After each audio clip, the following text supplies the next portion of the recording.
ताकि हम आपको जान पाए प्रभु यीशु, हम आपकी उस सामर्थ को पहचान पाए प्रभु यीशु, जिससे कि आपने कहा कि तुम बड़े कामों को देखोगे और करोगे। धन्यवाद देते हैं प्रभु यीशु, कलीसिया होके दीन करते हैं, क्योंकि प्रभु आप दीन हैं और ये बात केवल आप से हम सीख पाते हैं प्रभु यीशु। तो हम आपके समान बन सके प्रभु यीशु, और उस दौड़ में प्रभु जी हम दौड़ सके प्रभु यीशु जो आप चाहते हैं कि हम दौड़ें प्रभु, वो दीनता और वो प्रेम की वो दौड़ प्रभु यीशु।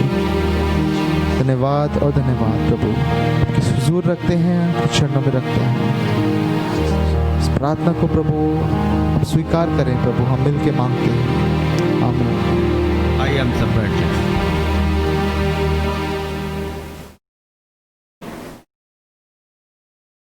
मैं आमंत्रित करूंगा आज के मुख्य वक्ता पास्टर सलीम खान के लिए, जो कि लुधियाना से खास हमारे बीच में हैं और पिछले 2 दिन से आगरा मसीह मंडली द्वारा आयोजित आत्मिक सभाओं में वो मुख्य वक्ता के रूप में आगरा आए हैं, जो कि Baptist higher secondary school ground में आयोजित की जा रही हैं और आज उसका आखिरी दिन है। लेकिन वो आज की सुबह हमारे बीच में खुदावन के कलाम से बात करेंगे। मैं चाहूँगा पास्टर सलीम खान हमारे बीच में प्रभु के वचन से बात करें।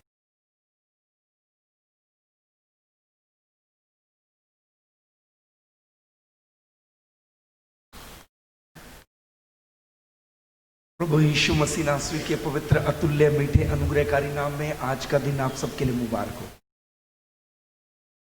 किसने भी नहीं बोला मुबारक?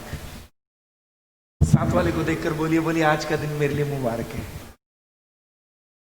साथ वाले को देखिए, बोलिए, बोलिए आज का दिन आपके लिए मुबारक है। धीरे बोले, जो जोर से बोले ना, साथ वाले को बोलिए, बोलिए आज का दिन आपके लिए मुबारक है। कोई जीएसटी नहीं है, कोई टैक्स नहीं है इसके ऊपर, आप बिल्कुल खुले दिल से बोल सकते हैं। साथ वाले को देखकर मुस्कुराकर बोलिए, बोलिए आज का दिन आपके लिए मुबारक है। बोलिए आज का दिन मेरे लिए मुबारक है। बोलिए आमीन। आनंद से बोलिए आमीन। फिर से कहिए आमीन। प्रभु का धन्यवाद हो, प्रभु ने आपके बीच में खड़ा होने के लिए अवसर दिया। प्रभु यीशु मसीह के अतुल्य अनुग्रहकारी और मीठे नाम में आप सबको प्रेमी और दयालु परमेश्वर आपका धन्यवाद हो, आपकी महिमा हो, आपकी तारीफ हो। मेरे परमेश्वर अब तक गाते रहे, बजाते रहे, आपकी महिमा करते रहे, और अब समय है कि मेरे परमेश्वर तेरे वचन से, तेरी वाणी से कुछ हम सीख सके। मेरे परमेश्वर तेरे वचन को प्रभु यीशु मसीह हम अपने हृदय में रख सके। मेरे परमेश्वर प्रार्थना करता हूँ दास के लिए, जब इस वेदी पे आए तो मेरे परमेश्वर उनमें से आप नजर आए मेरे, और आज के वचन को प्रभु यीशु सुनने वाले नहीं वरन चलने वाले हों। आज के वचन के द्वारा प्रभु यीशु यहाँ बंधन टूटे, और अगर कोई पहली बार परमेश्वर तेरे वचन को सुनता है, वो आज तेरे वचन को सुनकर प्रभु तेरे स्वर्ग राज के लिए तैयार हो जाए। शुरू से अंत तक प्रभु बीच में हमारी मीटिंग में आप आत्मा एक एक से बातचीत करें। मेरे सारा आदर महिमा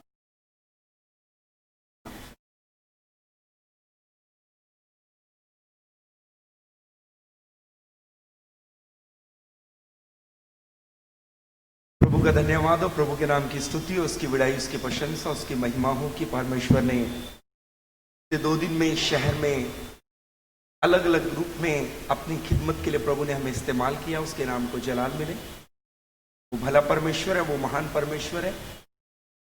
प्रभु का धन्यवाद हो, आज आपके मध्य में प्रभु ने यहाँ हमें खड़ा किया।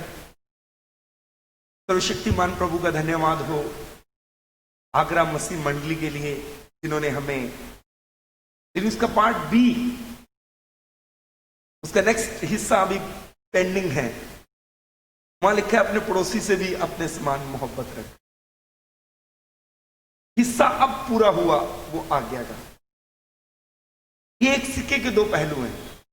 बाइबल का सबसे बड़ा हुक्म है love your Lord and love your neighbour. अपने परमेश्वर से मोहब्बत करो, अपने पड़ोसी से भी मोहब्बत करो। एक बात मैं आपको बताना चाहूंगा मेरे प्रियो, इस संसार में आज लोग अगर बहुत ज्यादा किसी विशेष बहुत जाना किसी विषय के कारण पीड़ित और परेशान है, दुखी है, बीमारियों में है, समस्याओं में है, कर्जे में है, गरीबी में है, बंधनों में है, दुष्ट आत्मा की जकड़न में है, श्रापों में है। तो उसका एक बड़ा कारण ये भी है प्रभु, क्यों मेरे प्रिय भाई बहनों, उसका एक बड़ा कारण ये भी है क्योंकि हमने प्रभु की आज्ञा को सही से पहचाना नहीं। हम अपने प्रभु से बहुत प्यार करते हैं, इसमें कोई संदेह नहीं है, कोई शक नहीं है। और प्रभु के प्रति हमारी मोहब्बत जो है उसके ऊपर संदेह किया भी नहीं जा सकता। ये बड़ी महत्वपूर्ण बात है और ये हमारे जीवनों को अगर ये प्रकाशन मालूम पड़ जाए तो हमारे जीवनों में हमारी तमाम प्रकार की दशाएं बदल सकती हैं, हमारी परिस्थितियां बदल सकती हैं, हमारे जीवन जीने का ढंग बदल सकता है। बड़ी महत्वपूर्ण बात है। तो अपने परमेश्वर से मोहब्बत कर, अपने पड़ोसी से भी अपने समान मोहब्बत कर। सलीब आपने देखा होगा, हम सब जानते हैं, हमारे घरों में है। 2 दिन से मैं गाड़ी में, उसमें एक नहीं 2 सलीब हैं, 2 रोजरी हैं, मैं हर रोज देखता हूं उनको। सलीब आप देख सकते हैं, चर्चिज में सलीब हैं, कलीसियाओं में आप सलीब को देख सकते हैं। सलीब जो है वो मसीहत की निशानी है। सलीब का संदेश है, एक गहरा संदेश है सलीब का। और वो संदेश ये है, जब आप सलीब को देखते हैं, क्रॉस को जब आप देखते हैं, जो ओरिजिनल क्रॉस था जिसके ऊपर खुदावंद यीशु मसीह जी को लटकाया गया, चढ़ाया गया, उस सलीब की एक खास बात थी और वो ये थी कि उस क्रॉस के ऊपर वाले हिस्से, देखिए सामने रखा है, आप देख सकते हैं, जो ओरिजिनल क्रॉस था जिसके ऊपर प्रभु यीशु मसीह जी को चढ़ाया गया, उस क्रॉस के ऊपर वाले 3 हिस्से, 3 डंडे जिसको कहते हैं, 3 हिस्से इक्वल थे। 1 इंच का भी डिफरेंस नहीं था ऊपर वाले 3 हिस्सों में। ऊपर ये और ये इक्वल थे। मैंने इसके ऊपर बहुत स्टडी किया, मुझे मालूम पड़ा 1 इंच का भी डिफरेंस नहीं है। जितनी लंबाई ऊपर वाले की है उतनी ही राइट वाले की, उतनी लेफ्ट वाले की। उसका एक बड़ा कारण है, ये एक संदेश है मेरे और आपके लिए। जो ऊपर वाला हिस्सा है वो ये बताता है कि अपने परमेश्वर से मोहब्बत करो, अपने परमेश्वर का आदर करो, अपने परमेश्वर से मेल करो। लेकिन साइडों वाले 2 हिस्से ये बता रहे हैं, जितना परमेश्वर से मेल है, राइट वाले से भी उतना और लेफ्ट वाले से भी उतना ही। पड़ोसी से भी बराबर प्यार करो। ऊपर वाला हिस्सा परमेश्वर की ओर इशारा करता है और साइडों वाले हिस्से आपके आसपास रहने वाले लोगों की ओर इशारा करते हैं, आपके पड़ोसियों को इशारा करते हैं। अगर ये कंप्लीट नहीं है, जितना रिश्ता आपका परमेश्वर के साथ, अगर अपने आसपास के लोगों के साथ वैसे मोहब्बत नहीं करते, एक अच्छा संबंध नहीं रखते, उनके साथ आपका एक अच्छा व्यवहार नहीं है, तो आपके जीवन में मसीहत पूरी नहीं है, आपके जीवन में सलीब पूरी नहीं है। हमें बात सीखने की जरूरत है कि हमें जितनी मोहब्बत अपने परमेश्वर से करनी है, अपने पड़ोसी से भी वैसे प्यार करना है। हमारी मोहब्बत अपने पड़ोसी के प्रति, हमारा व्यवहार हमारे पड़ोसी के प्रति भी अच्छा होना चाहिए। जब आप यूहन्ना की पत्री पढ़ते हैं, समय नहीं है इसलिए पढ़ के नहीं बताऊंगा, वहां लिखा है, अगर तुम ये कहते हो परमेश्वर मैं उससे प्रेम करता हूं और भाई जो तेरे साथ रहता तो उसको मोहब्बत नहीं करता, बोला परमेश्वर को तो तूने कभी देखा ही नहीं। जिसको देखता है उससे मोहब्बत नहीं, जिसको देखता है उससे मोहब्बत नहीं करता, जिसको कभी देखा नहीं उसके विषय में कहता है मैं तुझसे मोहब्बत करता हूं। बाइबल में लिखा झूठे हैं। यूहन्ना अपनी पत्री में लिखता है कि झूठ बोल रहे हैं। मेरे प्रियो, जितनी मोहब्बत, जितना हमारा लगाव हमारे परमेश्वर के साथ है, हमारे पड़ोसियों के साथ भी हमारा वैसा व्यवहार होना चाहिए। परमेश्वर के दास होने के नाते जल्दी से इस बात को आगे बढ़ाते हैं आपके साथ आगे जाना चाहूंगा, ताकि आज के वचन के द्वारा आप आशीष पाएं। बाइबल ये बताती है, परमेश्वर का वचन हमें एक बात सिखाता है, बड़ी गहरी बात है ये। जब आप अपने आसपास के लोगों के साथ अपने बेहतर संबंध रखते हैं, तब आप दुगनी आशीष के हकदार बनते हैं।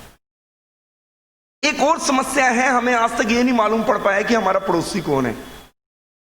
हम शायद ये समझते हैं जिसके घर की दीवार मेरी दीवार के साथ लगती है, शायद वही मेरा पड़ोसी है।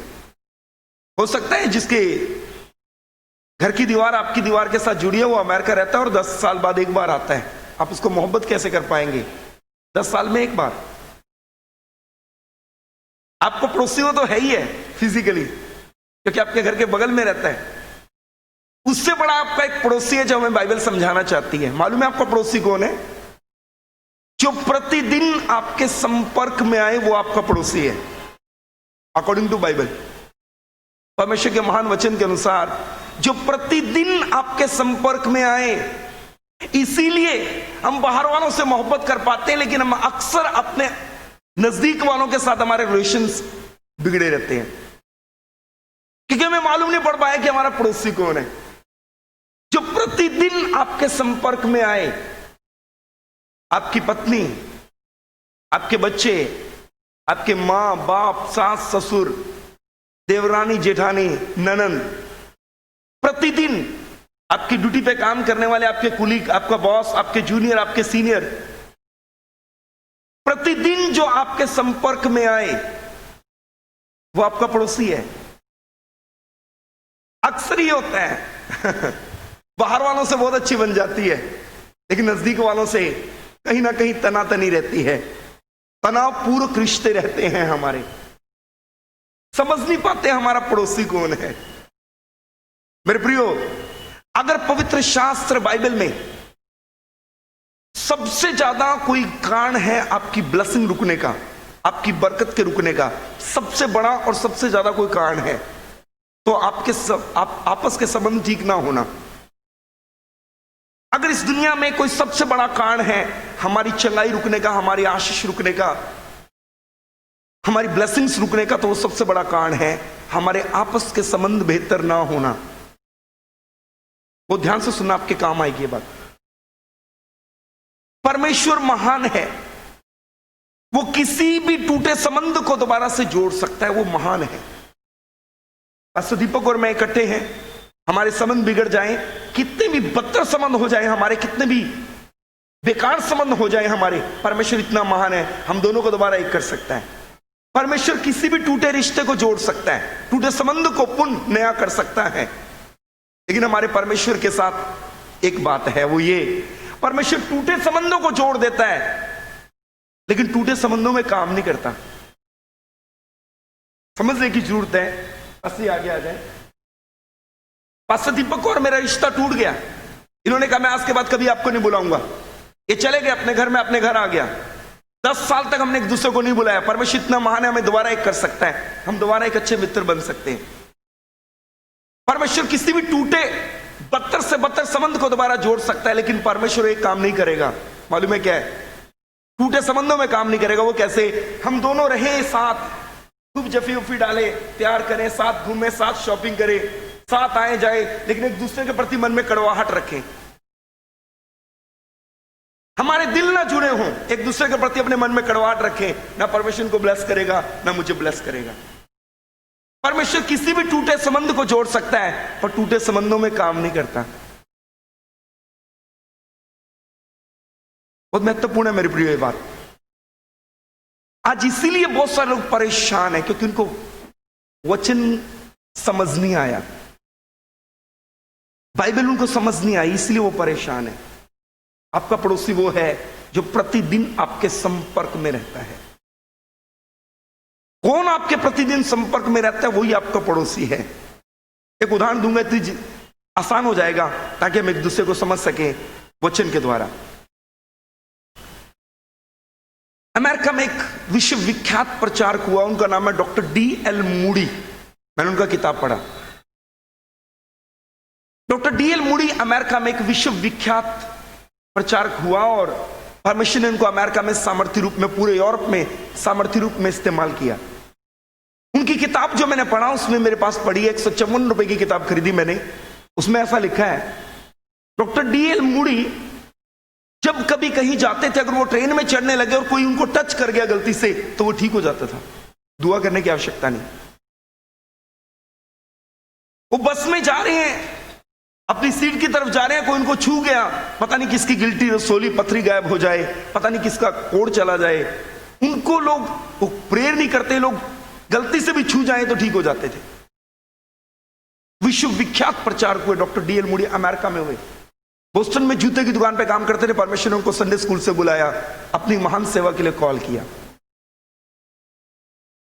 उनके द्वारा कई मुर्दे जिंदा हुए। पूरे यूरोप में एक बहुत बड़ा रिवाइवल आया। पूरे अमेरिका में परमेश्वर ने सामर्थ्य रूप में उनको इस्तेमाल किया। बड़ी बड़ी सभाएं उनकी होती थी, लोग छुटकारा पाते थे। लेकिन जब डॉक्टर डीएल मूडी वृद्ध हुए, बुजुर्ग हुए, तो उनके पांव में एक जख्म हुआ और वो जख्म बदबू मारने लगा। उन्होंने बहुत इलाज करवाया, बहुत सी मेडिकल सहायता ली, डॉक्टरों को चेक कराया, अच्छा हॉस्पिटलों में अमेरिका में जाके ट्रीटमेंट करवाया, लेकिन कोई फर्क ना पड़ा। पांव में से बदबू बढ़ने लगी। अंत में वो दिन आया जब डॉक्टर ने उनको बुला के कहा तुम्हारी लात ऊपर से काट दी जाएगी। एक ही इलाज है, इसके अलावा कोई इलाज नहीं। ये व्यक्ति अपने घर में गया, इसने आंसुओं के साथ घुटने टेक के प्रार्थना की, परमेश्वर आपने पूरे विश्व में मुझे इस्तेमाल किया, आपने मुझे बहुत ब्लेस किया और अपने लिए खड़ा किया, लेकिन मेरी ये लात क्यों कटे? क्यों मेरी लात कटे? कारण बताइए मुझे। और रो रो कर परमेश्वर से प्रार्थना करने लगे और पूछने लगे, परमेश्वर मेरी लात क्यों कटे? आपने मेरे द्वारा इतने लंगड़ों को चलाया, लेकिन मेरी खुद की लात कट रही है। जब ये आंसुओं के साथ दुआ करे थे, परमेश्वर ने उनसे बातें करना शुरू किया। आज बहुत सारे लोगों को ये भी एक बड़ा कंफ्यूजन है, उनको ये नहीं मालूम परमेश्वर बात कैसे करता है। जब मैं छोटा था, एक मुस्लिम परिवार से आया हूं। सन 1990 में प्रभु को जाना, बहुत छोटी उम्र में। 1996 में मिनिस्ट्री के लिए निकला। 97 में लुधियाना गया और अब तक उधरी परमेश्वर की सेवकाई करने के लिए प्रभु ने अनुग्रह दिया। मेरे मुस्लिम खानदान में से मैं अकेला ही प्रभु में हूं, बाकी सब नमाज रोजा करते हैं। मेरे प्रियो, जब मैं नया नया प्रभु में आया, मैंने प्रभु को जाना, तो जब पासवान ये कहते थे परमेश्वर बात करता है, तो मैं बड़ा हैरान होता था। मैं बोलता था परमेश्वर बात करता है? बोले मुझे तो इतने दिनों के चर्च आते, कभी प्रभु ने तो मुझे बुलाया नहीं कि मैंने तुझसे कोई बात करनी है।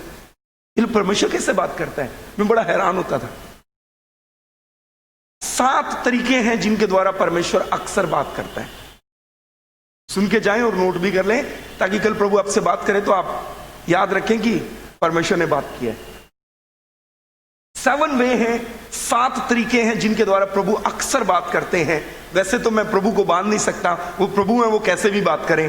हम 7 बातें बोल के बांध नहीं सकते कि ये 7 मेथड ही हैं बात करने के लिए, वो कैसे भी बात कर सकते हैं। बट बाइबल में जो देखने को मिला, 7 तरीके हैं जिनके द्वारा परमेश्वर ने अपने लोगों से बातें की। पहला तरीका, बाइबल में लिखा परमेश्वर सोपन के द्वारा बात करता है।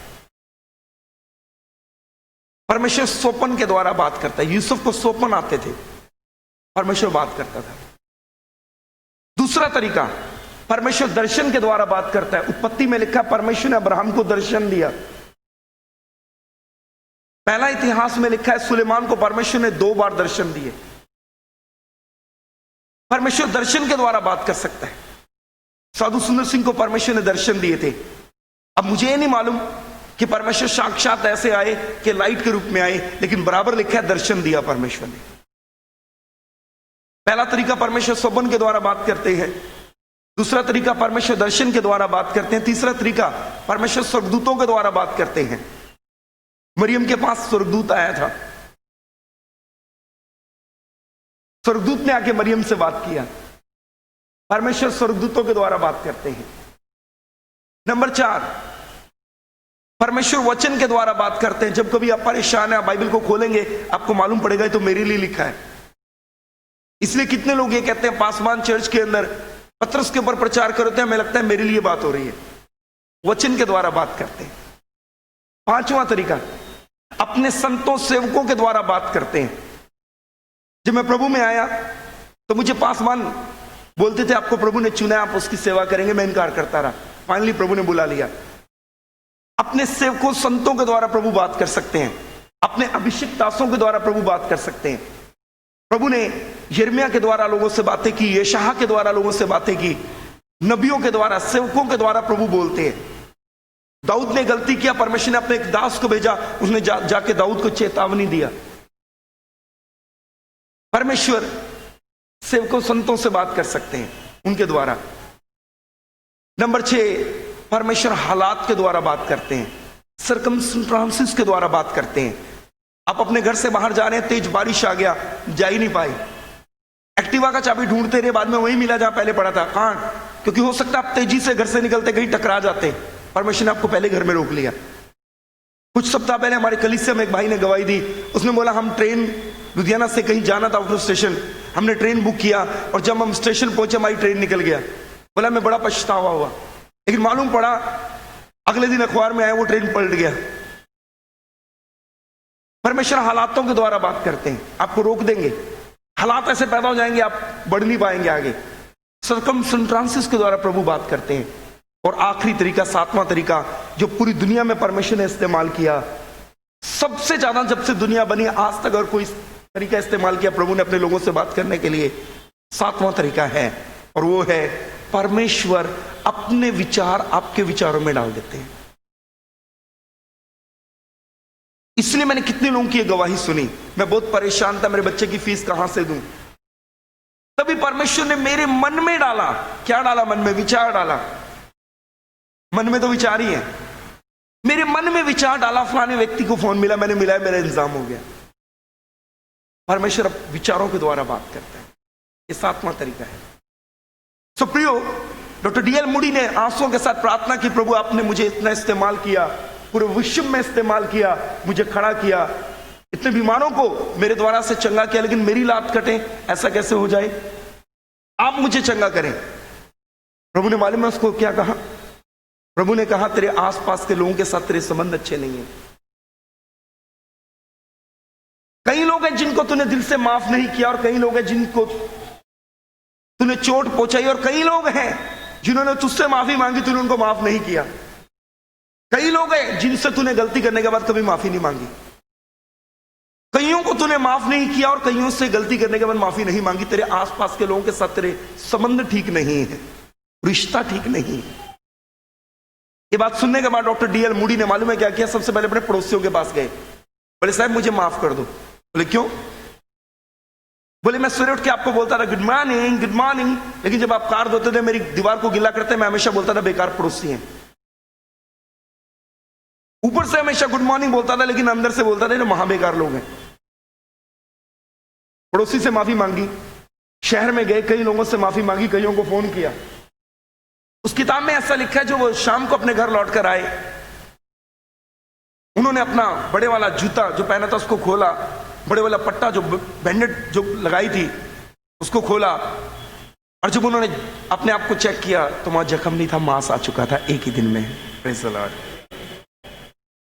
नया मांस आ चुका था, जख्म था ही नहीं। मैं आपको एक बात कहना चाहूंगा मेरे प्रियो, अगर आप एक लंबे समय से बीमारी की अवस्था में चल रहे हैं, प्रार्थना बहुत करके देख लिया, दान दक्षिणा बहुत दे के देख ली, टाइट बहुत दे के देख लिया, दुआ बहुत करवा के देख ली, आज की सुबह में मैं आपको एक आग्रह करना चाहता हूं यीशु मसीह के नाम से, अपने आप को चेक करें, कहीं कोई ऐसा तो नहीं जिसके साथ आपके संबंध खराब है। परमेश्वर किसी भी बिगड़े संबंध को ठीक कर सकता है, बिगड़े संबंधों में काम नहीं करता। बेहतर संबंध हमेशा दुगनी आशीष को लेकर आते हैं। कल भी मैं किसी घर में बता रहा था, आप बाइबल को ध्यान से पढ़ेंगे आपको मालूम पड़ेगा, अब्राहम की पत्नी का नाम सारा था और अब्राहम के बेटे का नाम इजहाक था। इजहाक ने रिबेका से शादी की। वचन ये कहता है उनको 20 साल तक बच्चा नहीं पैदा हुआ, 20 ईयर, 20 साल तक रिबेका का कोख बंद रहा, बच्चा नहीं पैदा हुआ। लेकिन इन 20 सालों के अंदर पवित्र शास्त्र बाइबल में एक भी झगड़ा इजहाक और रिबेका का दर्ज नहीं है, एक भी वाद विवाद, एक भी कंट्रोवर्सी, एक भी झगड़ा इजहाक और रिबेका का बाइबल में दर्ज नहीं है। 20 साल तक संतान नहीं पैदा हुआ, लेकिन झगड़ा एक नहीं हुआ 20 साल में। 20 साल बाद जो बच्चे पैदा हुए तो एक नहीं आए, 2 आए, जुड़वा बच्चे बेटे पैदा हुए। बेहतर संबंध हमेशा दुगनी आशीष को लेकर आते हैं। चेक करें कि आपके आसपास के लोगों के साथ आपके संबंध बेहतर है। अधूरी अधूरी आशीषें हैं तो पक्का चेक करना पड़ेगा, कहीं ना कहीं संबंध खराब हो गए होंगे। बाइबल का सबसे बड़ा हुक्म है अपने परमेश्वर से मोहब्बत करो, अपने पड़ोसी से भी अपने समान मोहब्बत करो। कभी आपको मौका मिले अमेरिका जाइए, शिकागो शहर है, एयरपोर्ट पे जाके पूछिए मुझे डॉक्टर डीएल मूडी म्यूजियम में जाना है। वहां का वो टूरिस्ट एक जगह है, डॉक्टर डीएल मूडी संग्रहालय म्यूजियम में आप जाएंगे, वहां उनका जूता, उनके कपड़े, उनकी बाइबल, उनका बाइबल बैग, उनका पेन, वो सब वहां मिलेगा। अमेरिका गवर्नमेंट ने डॉक्टर डीएल मूडी के नाम का म्यूजियम बनाया ताकि आने वाले लोग जान सकें कि बेहतर संबंध चंगाई को लेकर आते हैं और आशीष को लेकर आते हैं। मेरे प्रियो, मैं परमेश्वर का दास होने के नाते आपको उत्साहित करना चाहूंगा, अपने आसपास के संबंधों को बेहतर करें, अपने रिश्तों को ठीक करें। जब आपके आसपास के लोगों के साथ आपके संबंध ठीक होंगे, चीजें अपने आप ठीक होना शुरू हो जाएंगी। एक और मैं बात यहां पे कहना चाहूंगा, मैं प्रभु के प्रति वफादार हूं, मैं प्रभु के प्रति विश्वास योग्य हूं। मेरी विश्वास योग्यता मेरे चर्च आने से प्रमाणित नहीं होती, मेरी विश्वास योग्यता ये कलाम पढ़ने से नहीं होती, मेरी विश्वास योग्यता चर्च में आके भजन गाने से कभी प्रमाणित नहीं हो सकती, मेरी विश्वास योग्यता मेरा टाइप देने से कभी प्रमाणित नहीं हो सकती। इन सब से बढ़कर मैं अपने प्रभु के प्रति विश्वास योग्य हूं या नहीं, मेरी पत्नी के साथ, मेरे आसपास के लोगों के साथ मैं कितना विश्वास योग्य हूं, वो प्रमाणित करेगा परमेश्वर के प्रति विश्वास योग्यता। इसीलिए कितने लोग धोखे में हैं। पत्नी से एक अच्छा संबंध नहीं है, परमेश्वर के साथ हमेशा अच्छे संबंधों के दावे करते हैं। अपने बच्चों के साथ रिलेशन अच्छे नहीं है, सास नू का रिश्ता, बहू का रिश्ता अच्छा नहीं है, इसलिए जीवन में समस्याएं हैं, इसलिए जीवन के अंदर परेशानियां हैं। हमारे पंजाब के अंदर एक पासवान है, बुजुर्ग पासवान, पंजाब के सबसे वृद्ध और तजुर्बेकार पासवान बोला जाता है उनको। कहते हैं उनको 6 भाषाओं का ज्ञान है, कनाडा तक प्रचार करने के लिए जाते हैं। वो हर साल क्रूसेड करते हैं। बड़ा फेमस सिटी है पंजाब का जिसका नाम धारीवाल है। हर साल वहां क्रूसेड करते हैं और एक अनुमान में 40 से 45 हजार, 60 हजार तक लोग भी उनके क्रूसेड में आ जाते हैं। लगभग 4 एकड़ उनके पास चर्च का जमीन है, 4 एकड़। विश्व विख्यात प्रचारक हैं और उनके क्रूसेड में, उनकी सभा में, कन्वेंशन में एक बार एक सरदार परिवार से एक बहन आई। उसने कहा, पासवान मेरे पास औलाद नहीं है। पासवान ने सर पे हाथ रख के दुआ किया, प्रभु तुझे औलाद देगा। चली गई अपने घर। अगले साल फिर कन्वेंशन में आ गई, पासवान आपने दुआ की थी, मिली तो है नहीं। फिर दोबारा दुआ की, बोले परमेश्वर आपको संतान देगा। तीसरे साल फिर आ गई, पासवान मेरे पास संतान नहीं है, आप 2 साल से दुआ कर रहे हैं, मिलती तो है नहीं। पासवान ने फिर दुआ करी, लेकिन दुआ करने से पहले पास बुला के कहा, आप मेरे बेटी के समान हो, एक सवाल पूछूंगा। बोले बोलिए, आपके घर में कौन है? बोले मेरी सास और मेरा पति, हम 3 ही मेंबर हैं, संतान कोई नहीं है, वो अमीर लोग हैं हम लोग। पासवान ने क्या कहा, क्योंकि प्रभु ने उनके मन में इस बात को डाला। पासवान ने कहा, आपकी सास के साथ आपके रिश्ते अच्छे हैं? बोले बिल्कुल भी नहीं, हमारे घर में हम 3 लोग हैं, लेकिन हमारे घर में चूल्हे 2 जलते हैं। 10 से 3 है, चूल्हे 2 जलते हैं। मेरी सास अलग खाना बनाते हैं, मैं और मेरा पति अलग बनाते हैं। मैंने मेरे पति को कई बार कहा, अपनी मदर को छोड़ो ना, अलग घर ले लेते हैं। मेरी सास के साथ बिल्कुल नहीं बनती पासवान, क्योंकि उसने मेरे माँ बाप के बारे में बहुत बुरा बुरा बोल दिया था। मैं उसको देखना ही पसंद नहीं करती, ना वो मुझे। पासवान ने उसको कहा, दुआ आपके लिए बहुत हो चुकी है, आज आपके लिए दुआ नहीं की जाएगी। एक सीख है, जाके अपनी सास से अपने संबंध सही करो। सरदारों में से थी, जट्टी थी, सुन के पासवान की बात चली गई। अपने घर में जाके अपनी सास के पांव छुए, हिंदू ट्रेडिशन, इंडियन ट्रेडिशन है, जाके अपनी सास के पांव छुए, क्योंकि उसको पता नहीं था नॉन क्रिश्चियन परिवार से है। माँ जी मुझे माफ करो। सास उसकी रोने लगी, बोली कल तक गाली निकालती थी, आज पांव छू रही है। सास रोने लगी और उसने उसके सर पे हाथ रख के कहा, रब तनु आशीष दे, रब तनु वधाए, तनु ए दे, तनु ओ दे। 50 ने उन्होंने बरकतां देतियां, 50 अनगिनत उसने उसको आशीषें दे दी। नेक्स्ट ईयर कन्वेंशन हुई, वो बहन चर्च में आई, लेकिन अब की बार अकेली नहीं आई। उसको 2 जुड़वा बच्चे पैदा हुए, 2 बेटों के साथ आई। बोलिए प्रेज द लॉर्ड, बोलिए प्रेज द लॉर्ड। ये ताली अगर आपने प्रभु के लिए बजाई तो मैं कहूंगा बिल्कुल छोटी थी।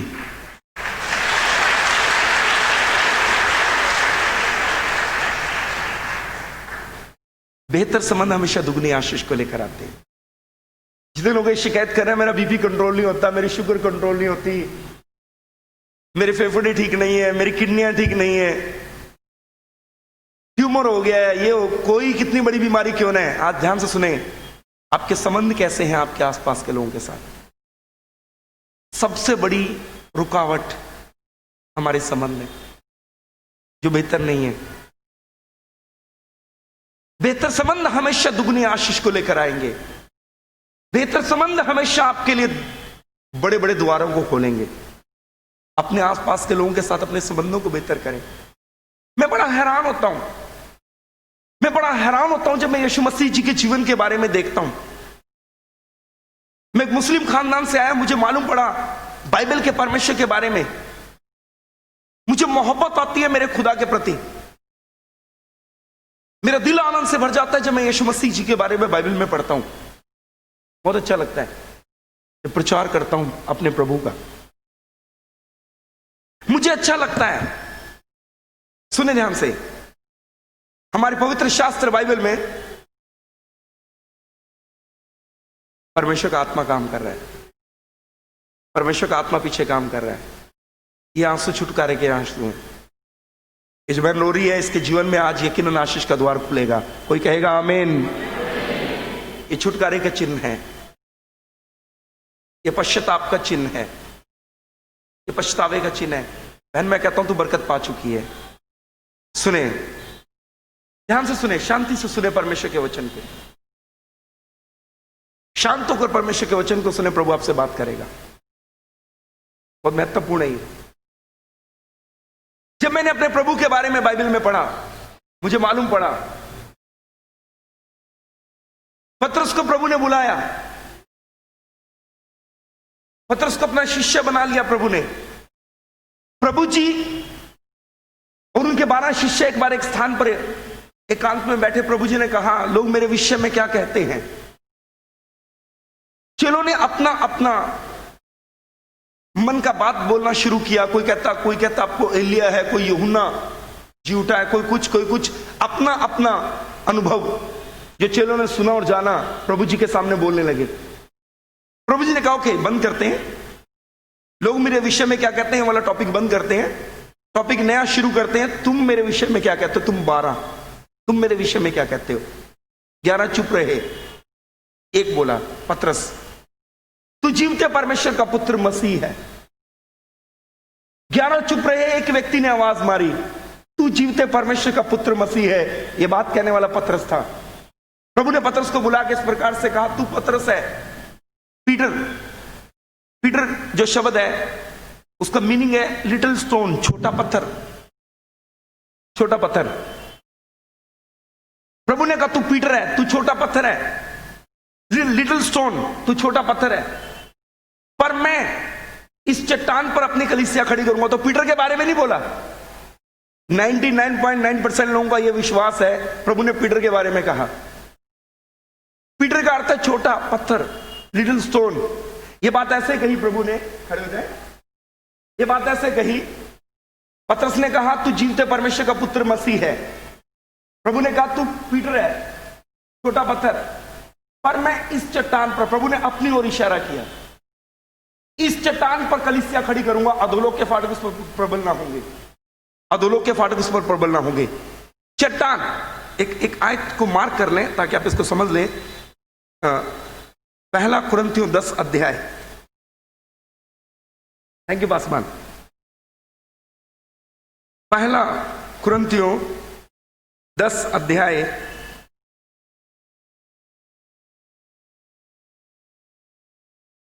एक आयत से पढ़ेंगे। है भाइयों, मैं नहीं चाहता कि तुम इस बात से अनजान रहो कि हमारे सब बाप दादे बादल के नीचे थे और सबके सब समुद्र के बीच से पार हो गए, और सबने बादल में और समुद्र में मूसा का बपतिस्मा लिया, और सबने एक ही आत्मिक भोजन किया, और सबने एक ही आत्मिक जल पिया। अब ध्यान से सुनना, क्योंकि वो उस आत्मिक चट्टान से पीते थे जो उनके साथ साथ चलती थी, और वो चट्टान मसीह था। यानी क्या वो चट्टान, जोर से बोलो, वो चट्टान। तो प्रभु ने मालूम है क्या बोला पतरस को, खड़े हो जाए प्लीज। तू पतरस है, तू पीटर है, मीन्स लिटिल स्टोन, तू छोटा पत्थर है पर मैं इस चट्टान पर अपनी कलीसिया खड़ी करूंगा। प्रभु ने अपनी ओर इशारा किया क्योंकि यहां लिखा है चट्टान मसीह है। लेकिन तेरे द्वारा कलीसिया खड़ी मुझ में होगी, लेकिन शुरुआत पीटर से होगी। इसलिए पतरस ने जब प्रेरितों के काम 2 अध्याय एक्ट्स 2 में जब पतरस ने पहली बार प्रचार किया, 3000 लोगों ने बपतिस्मा पाया। फर्स्ट चर्च डे में जो दिखाई दिया, प्रकट रूप में दिखाई दिया, पतरस ने पहली बार प्रचार किया, 3000 लोगों ने बपतिस्मा पाया। सुने, अब एक बड़ी महत्वपूर्ण बात है। प्रभु को मालूम है, ओ कितनी अच्छी बात है, सुनो ध्यान से जरा आगे देखो, कितनी अच्छी बात है ये। प्रभु को मालूम है मैं टूटे संबंधों को जोड़ सकता हूं, पर टूटे संबंधों में काम नहीं करूंगा। ये वाली बात बोलने के बाद पतरस ने प्रभु का 3 बार इनकार कर दिया, मुकर गया, बोला धिक्कार है, मैं इस बंदे को ही नहीं जानता। पतरस ने प्रभु का क्रूसिफिकेशन से पहले 3 बार पतरस ने प्रभु का इनकार कर दिया।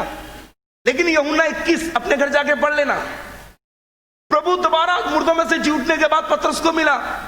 प्रभु मालूम है उसको क्या कहते हैं? 3 बार, क्या तू मुझसे प्यार करता है, क्या तू मुझसे प्यार करता है, क्या तू मुझसे प्यार करता है। प्रभु ने उसके मुंह से निकलवाया, 3 बार इनकार किया, 3 बार मुंह से निकलवा लिया, हाँ मैं करता हूं, हाँ मैं प्यार करता हूं, करता हूं। प्रभु को मालूम है मैं टूटे संबंधों को जोड़ सकता हूं, टूटे संबंधों में काम नहीं कर पाऊंगा। पतरस ने मेरा इनकार कर दिया, संबंध टूट गए। प्रभु ने स्वयं पतरस के पास जाकर अपने रिश्ते को सही किया। हेलो, क्या कोई एक बार प्रेज़ द लॉर्ड बोल सकता है? क्या जोर से बोल सकते हैं? पतरस ने इनकार किया, संबंध टूट गया। प्रभु ने दोबारा जाके पतरस से अपना संबंध रिपेयर किया, ठीक किया, इकरार करवाया 3000 बपतिस्मे से पहले। जैसे प्रभु ने इकरार करवाया उसके बाद प्रेरितों का काम शुरू हो जाता है। यूहन्ना 21 के बाद प्रेरितों 1 आ जाता है, उसके बाद 2 आ जाता है। पतरस ने पहली बार प्रचार किया, 3000 लोगों ने बपतिस्मा पाया। सुने, बड़ी महत्वपूर्ण है। आज लोग ये कहते हैं मैं तो यीशु मसीह का बच्चा हूं, बाइबल पढ़ता हूं, प्रार्थना करता हूं, चर्च जाता हूं, आराधना करता हूं, मैं तो यीशु मसीह का बेटा हूं, यीशु मसीह की बेटी हूं। बड़े भोले बन जाते हैं। बच्चे में बाप का स्वभाव होना चाहिए। कितने लोग सहमत हैं? बच्चे में बाप का स्वभाव होना चाहिए, स्वभाव। हमारे बाप का स्वभाव है। पीटर ने आके माफी नहीं मांगी, प्रभु आप पीटर के पास चले गए। आज हम इंतजार करें, उसने मुझे बुरा कहा था, मैं क्यों बुलाऊं? उसने मेरी बदनामी की थी, मैं क्यों उसको बुलाऊं चर्च में? मैं तो नहीं जय मसीह की बुलाती, मैं तो नहीं बुलाता। बाप का स्वभाव क्या है? प्रभु वेट करते रहे क्या कब पीटर आएगा तो उसको माफ कर दूं? हेलो, प्रभु वेट करते रहे क्या पीटर कब आएगा मैं उसको माफ करूं? आप चले गए। बाप का स्वभाव रखिए अपने अंदर। क्यों अपनी बरकतों को डिले कर रहे हैं? कल मैंने एक अजीब सी कोटेशन पढ़ी, उसमें लिखा था अगर हम यही सोचते रहे कि वो मुझे नहीं बुलाता मैं उसको क्यों बुलाऊं, तो हम सारी दुनिया को खो बैठेंगे एक दिन, हर रिश्ते को खो बैठेंगे हम एक दिन। प्रभु पतरस के पास गए, वेट नहीं किया पतरस कब आएगा, कब सॉरी बोलेगा, सर गलती होगी, डर गया था मैं, मुझे माफ कर दो। प्रभु ने वेट नहीं किया, आप प्रभु पतरस के पास चले गए। ये मेरे बाप का स्वभाव है जिसकी मैं उपासना करता हूं। मुसलमान धर्म से आने के बाद जिसको मैंने अपना बाप कहा है, यीशु मसीह, ये उसका स्वभाव है। वेट मत करें, जितनी जल्दी हो सके अपने संबंधों को बेहतर करें। किसी का कोई नुकसान नहीं, आपका अपना नुकसान है। माफ ना करने वाला व्यक्ति वो है जो अपनी जेब में छुरी डाल के घूम रहा है, दूसरे को घायल नहीं कर रहा, अपने आप को हर रोज घायल कर रहा है। अरे, माफ ना करने वाला व्यक्ति वो है जो अपनी जेब में छुरी डाल के घूम रहा है, वो दूसरे को तो नहीं लेकिन अपने आप को हर रोज जख्मी कर रहा है।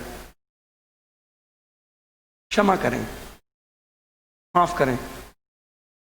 किसी के प्रति गलती हुई है उससे जाके माफी मांगे। कोई आपसे माफी मांग रहा है उसको तुरंत क्षमा करें। सलीब आपके जीवन में तब पूरी होगी ऊपर वाले तीनों हिस्से बराबर होंगे। अपने परमेश्वर को प्यार करो जितना प्रभु से प्यार लेफ्ट और राइट इक्वल होना चाहिए। थैंक यू पासवान, बहुत बहुत धन्यवाद।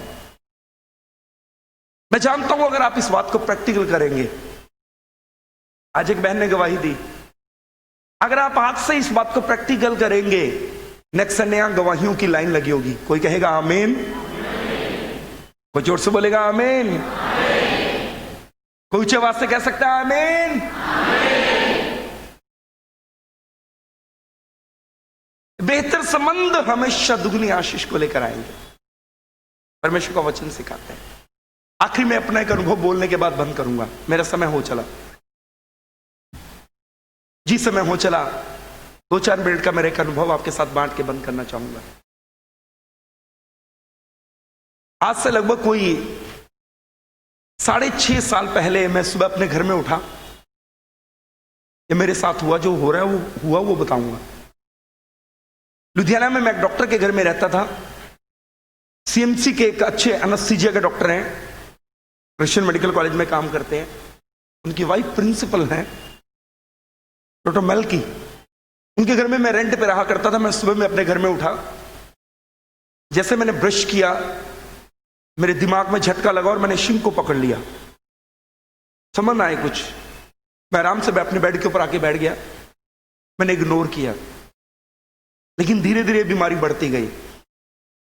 मेरे सर में इतना ज्यादा दर्द रहने लगा, मुझे लगता है मैं भाग के दीवार में टक्कर लगा दूं। मैं बात करते अगर थोड़ी सी गर्दन घुमाता तो मेरे सर में झटका लगता। वो इतना दर्द जिंदगी में कभी मैंने ऐसा दर्द नहीं सहा। मेरी साइड, एक साइड के वो मार्क है फेस के, मेरी एक साइड प्रभावित होने लगी। मैं वेदी के ऊपर से बता रहा हूं। मैं रात को सोता था, अगर मैं करवट ले रहा हूं तो मेरी हाथ सो जाता था, मुझे उठा के ऐसे रखना पड़ता था, जान नहीं होता था, चुप चुप रहता था। मैं कंघी करता, मैंने आई सर्जन को जाके चेक कराया। डॉक्टर आशीष मेरे दोस्त थे सीएमसी में, उनकी वाइफ हमारे चर्च आया करती थी। मैंने उनको चेक कराया। मैं, डॉक्टर साहब मुझे ऐसा लगता है कंघी आगे चली गई, 4-5 पीछे रह गई। बोलो वेन्स प्रेस है, उसकी वजह से ऐसा है। बहुत ज्यादा बीमारी बढ़ गई। मैंने एक हॉस्पिटल में चेक कराया जिसका नाम क्रिश्चियन मेडिकल कॉलेज है।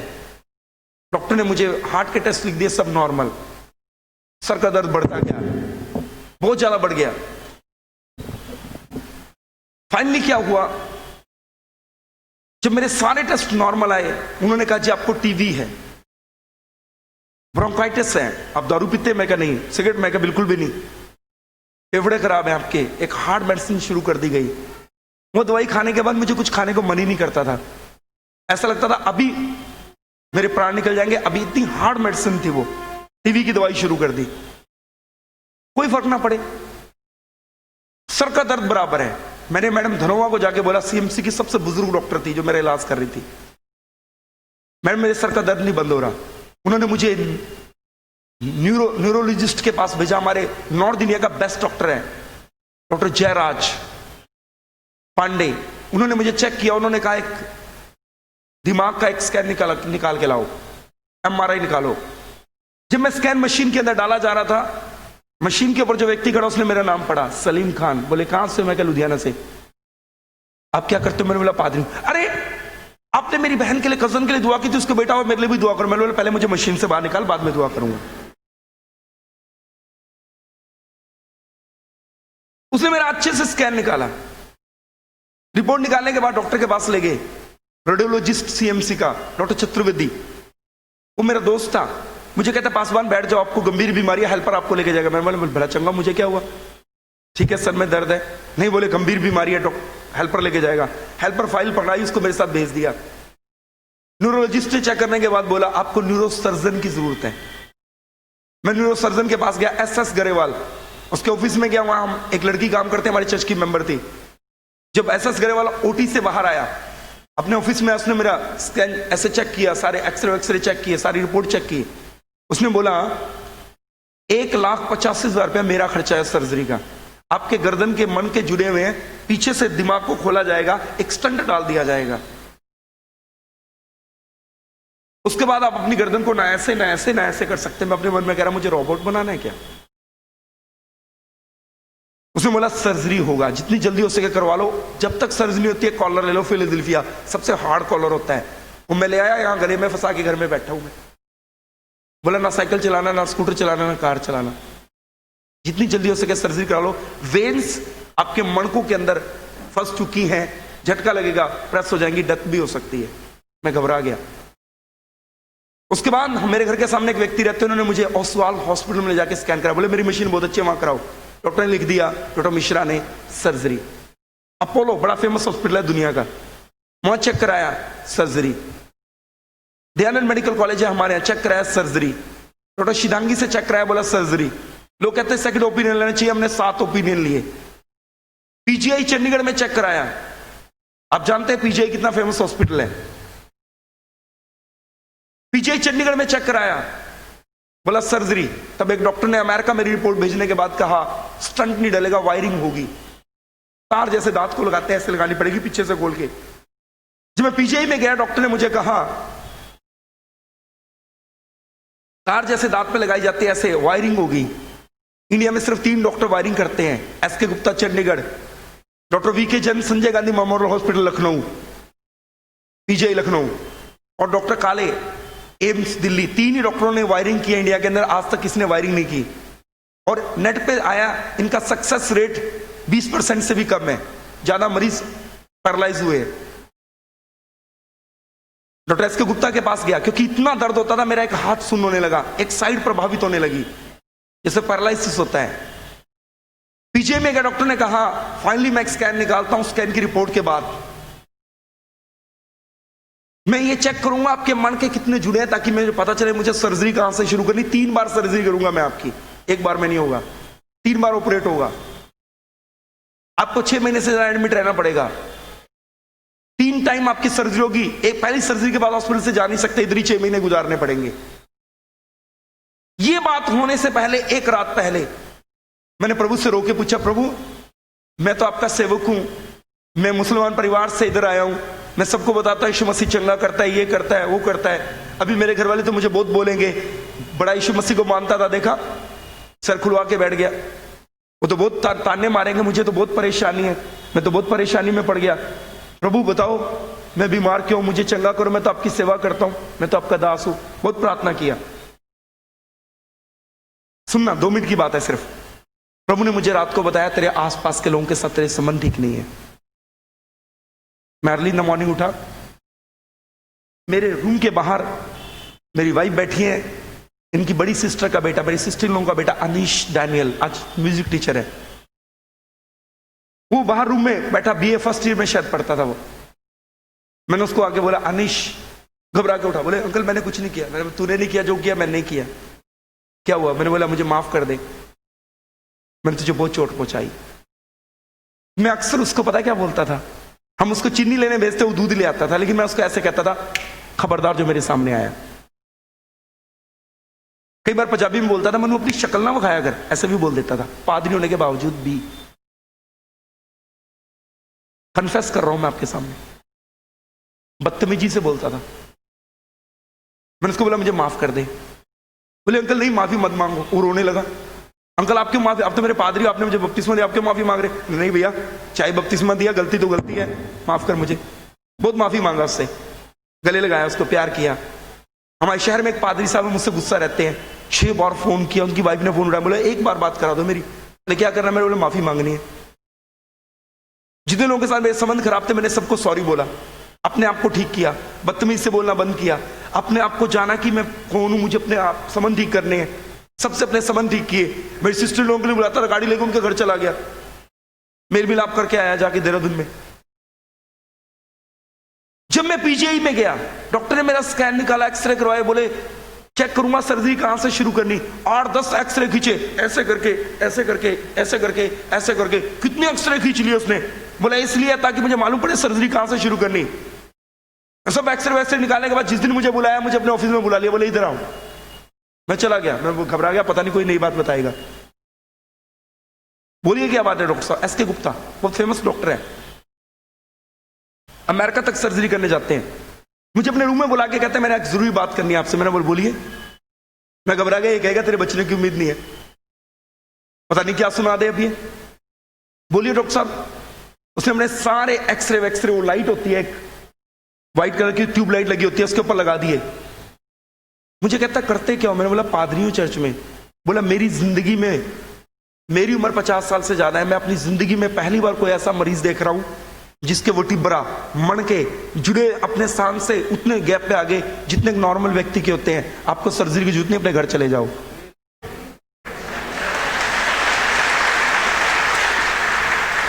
आपके सामने खड़ा हूं।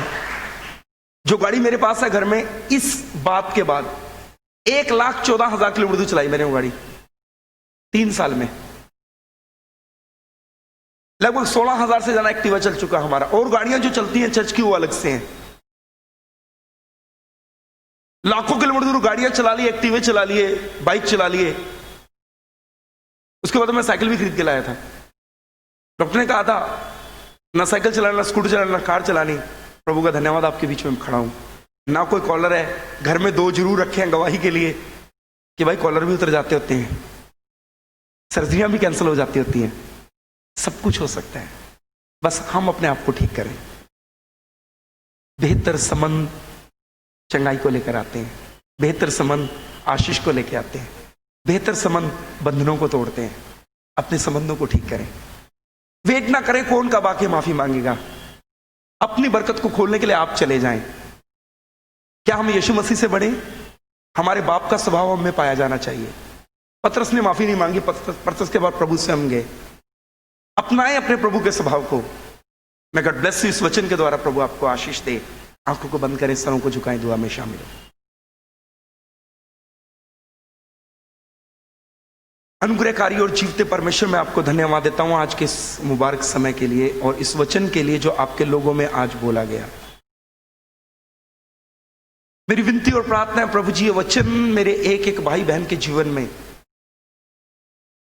स्वर्गीय आशीष को लेकर आए। मेरी विनती और प्रार्थना है प्रभु जी, आज के बाद से बीमारियां इनके ऊपर प्रभुता ना करें, श्राप इनके जीवन का हिस्सा ना हो, उत्तम द्वार इनके लिए आशीषों के खुलते चले जाएं। आज के बाद से बंधन कितने भी बड़े क्यों ना हो, जब इस वचन के अनुसार अपने जीवन को अर्पण करते हैं, इस वचन के अनुसार चलते हैं, सारे बंधन टूट जाएं।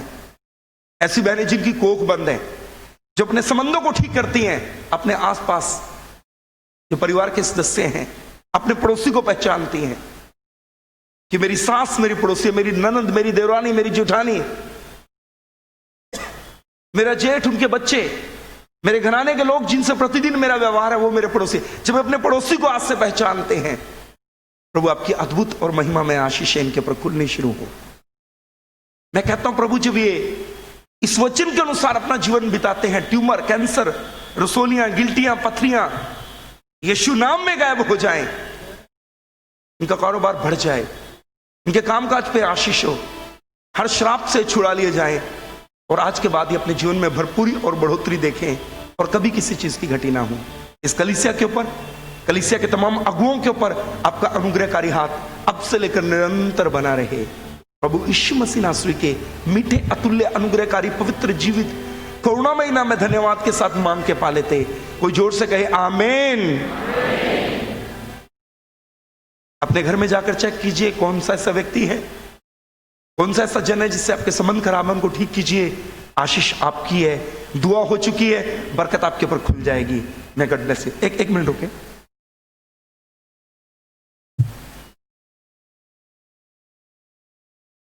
रेवरेंड मसीह लाल जी हमारे बीच में कलीसिया के पासवान है, बहुत विनम्र प्रभु के दास हैं। हृदय से आभारी हूं कि उन्होंने मुझे यहां प्रचार करने के लिए अवसर दिया। थैंक यू सर, आभारी हूं मैं आपका। Thank you, thank you, thank you. Have a nice day, good day. मैं God bless you. Thank you. साथ ही मैं धन्यवाद करता हूं अपने guest speaker pastor Salim Khan साहब के लिए।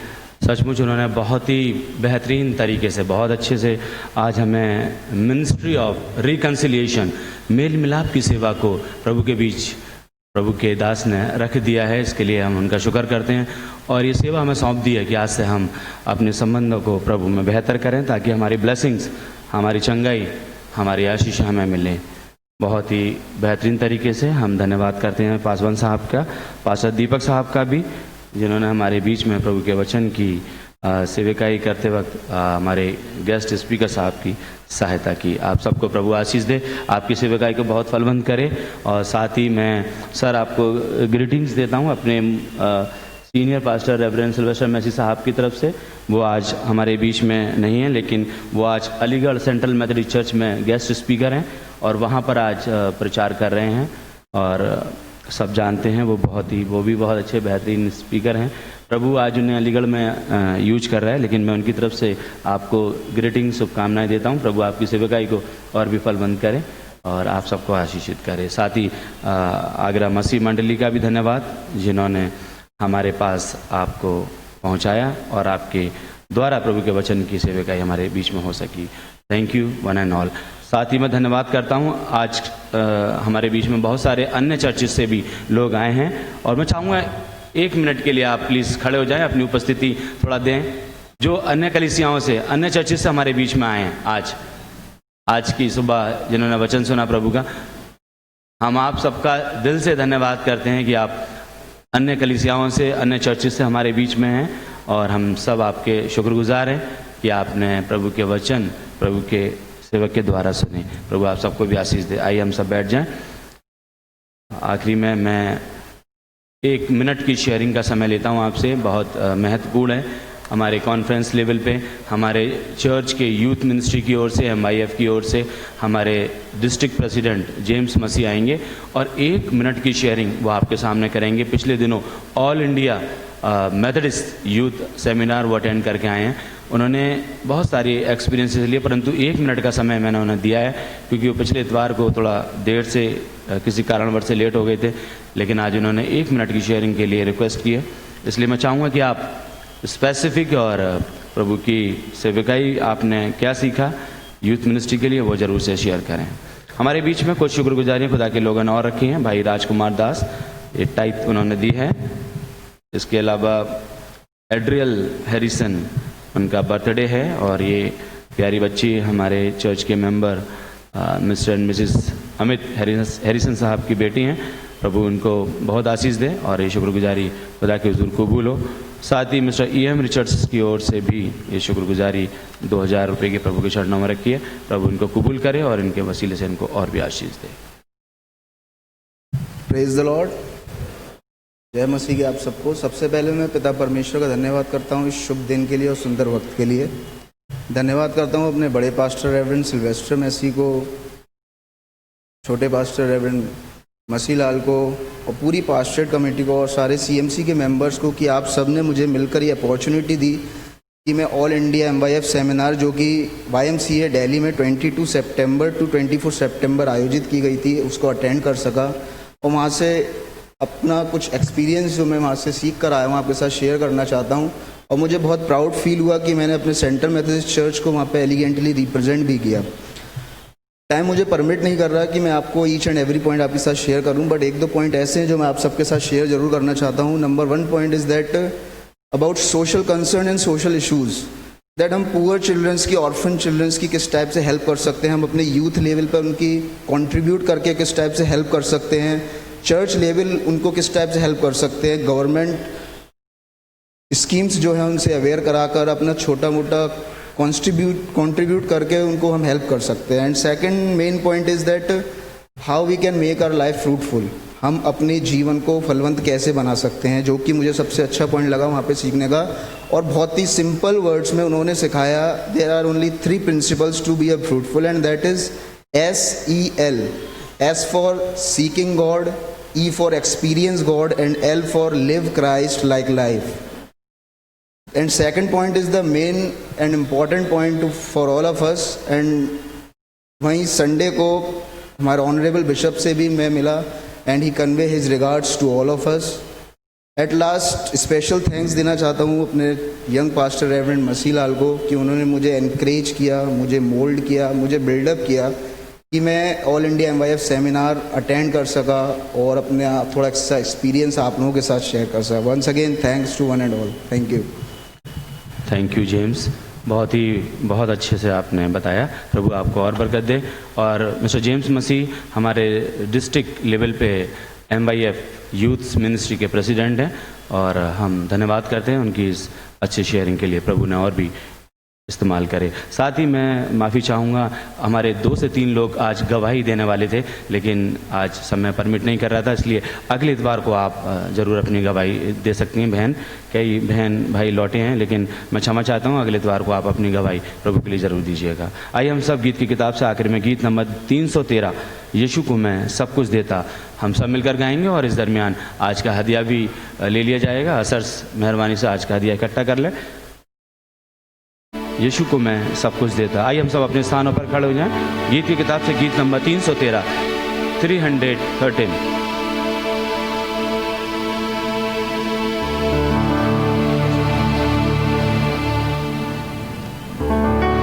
यीशु को मैं सब कुछ देता, सब कुछ करता हूँ कुर्बान, जीऊंगा मैं रोज मसीह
धार्मिक समाज को देने वाले पिताजी, धन्यवाद करते हैं आज के दिन के लिए जो आपने हमारे जीवन में हमें सिखाया और ये अवसर हमें दिया कि हम आपके पवित्र भवन में आकर प्रभु आपके समीप बैठ कर प्रभु आपसे बात कर सके, आपको सुन सके प्रभु, आपकी वचनों को अपनी जिंदगी में ले सके प्रभु, आपके वचन को सुनकर प्रभु आंसू हुए, इसके लिए हम आपका धन्यवाद करते हैं। और प्रभु आपने जो सारी उत्तम आशीषें हमें दी हैं प्रभु, उन्हीं में से होकर जो कुछ आपके सब हमने अर्पित किया है, ये सब आपका हुजूर कबूल हो, देने वाले हाथ और भी बरकतों से भरे जाएं, जिंदगियां हमारी तेरी अनुग्रह के द्वारा, तेरी बरकतों के द्वारा भरी रहे और किसी भी भरी वस्तु की कोई भी कमी, कोई भी घर की कमी भी तेरे लोगों की जिंदगी में ना हो। ये दान तेरा हुजूर कबूल हो और तेरे भले और नेक कामों के वास्ते खर्च हो। और प्रभु अपने सब लोगों को अपने अनुग्रह देना, अपनी आशीष देना। मुझे इस प्रार्थना को अपने उद्धार करता परमेश्वर यीशु के नाम से मांगते हैं।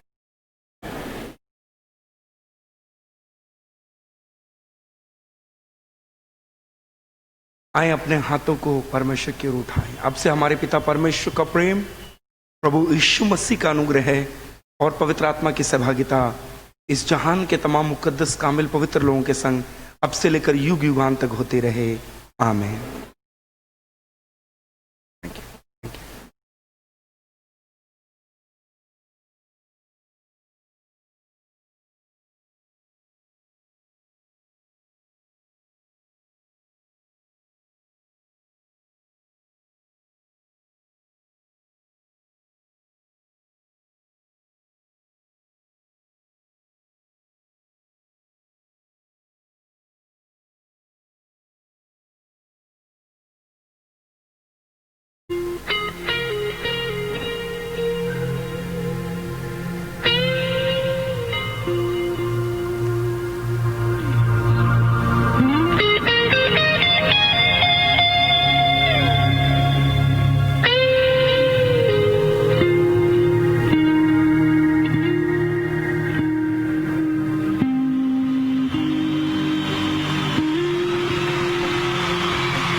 मेरा सवेरा